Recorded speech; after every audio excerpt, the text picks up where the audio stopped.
About 2 weeks away from Wisconsin's primary elections, NBC 26 has been sitting down with candidates for U.S. Senate to learn more about their campaign. Tonight, NBC 26's Valerie Juarez spoke with Democratic candidate Alex Lasry and brings us the latest.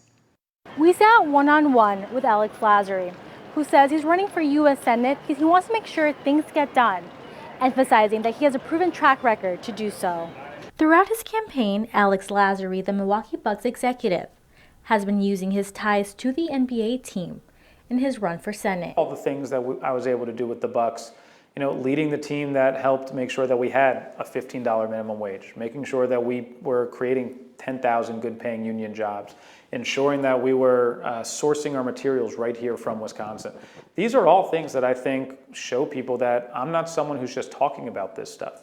I'm actually delivering. In his message to voters, Lasry touched on several topics, including public safety. Specifically in recent months, we've been seeing a lot more mass shootings across the nation. What is your plan to help curb violence and mass shootings? So we were one of the first candidates to put out, I think the first candidate to put out a public safety plan. And that had a three-pronged approach. The first was to make sure that police have the resources that they need to stop and solve crime. The second part, and I think it's one of the more underlooked parts in public safety, is investing in our public infrastructure. Ensuring that we've got things like job training programs, after-school programs, investing in our education and in technologies in our city. And then the third thing that we need to make sure we're doing is having real gun control, making sure that we are banning assault weapons and ghost guns. And when it comes to the latest on Roe v. Wade, Lasry shares his disappointment. That is not something that should happen in this country, and we've got to make sure that we can get people to the Senate who aren't going to be voting to take away those rights, but who are going to be voting to enshrine those rights into law.